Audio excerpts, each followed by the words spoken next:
Bloomberg, Manila for 2 decades, Wilson Tsai produced some of the world's biggest stock market gains by betting on lesser-known companies outside his benchmark index. Now, the Philippine money manager says his strategy has been upended by the flood of cash into passive investment funds, and that more stock pickers in bigger markets could face similar challenges. After steering his flagship mutual fund to a more than 2,600% return in the 2 decades through 2014, trouncing both the Philippine market and the vast majority of equity funds globally, Tsai's epic run has fizzled. He's up just 4% over the past 5 years, trailing a 19% total return in the Philippine Stock Exchange Index.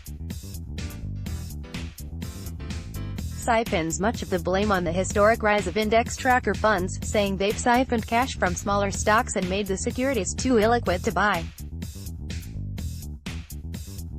He now sees little choice but to hew more closely to the index and try to add value through market timing, a notoriously difficult endeavor. It's harder and harder to beat the index, Tsai, who founded the $235 MN Equity Fund in 1994, said in an interview in Manila.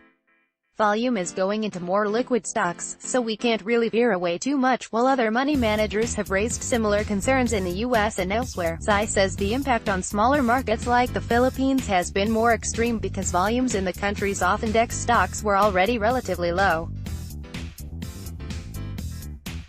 That means they've not only underperformed during a bad stretch for small-cap value shares globally, but they've also become too thinly traded for larger funds to own. If the shift towards index investing continues, Tsai says, liquidity risks could become more pronounced in larger markets. Of course, passive funds are attractive bogeymen for stock pickers who've watched billions flow out of actively managed portfolios in recent years because of growing disillusionment with high fees and lackluster returns.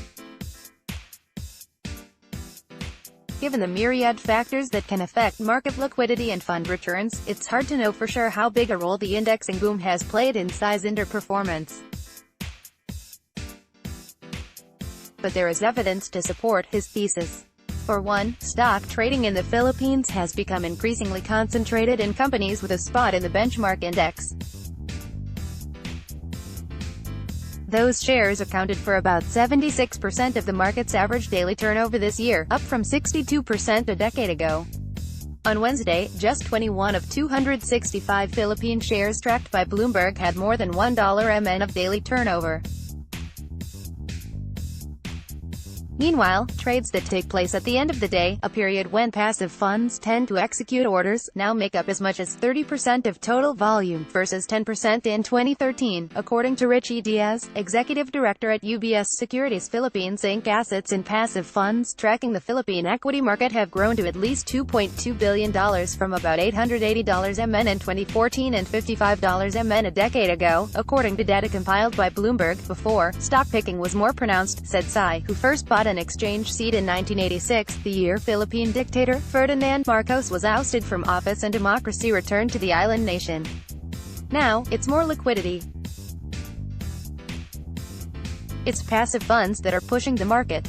Some investors, most notably Michael Burry of The Big Short fame, have responded to the rise of passive investing by making contrarian bets on overlooked small-cap stocks in markets like the US, Japan and South Korea. But in the Philippines, where daily trading amounts to about 0.04% of that in the US, liquidity constraints argue for the opposite approach, Tsai says.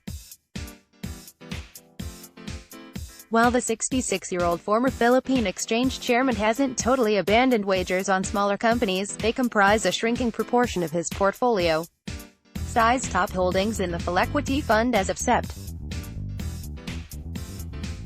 30 were SM Investments Corp., Ayala Land Inc., SM Prime Holdings Inc., and BDO Unibank Inc., the 4 stocks with the biggest weightings in the benchmark index. The dilemma today is striking the right balance between big liquid names and small stocks that are quite cheap and offer value, he said.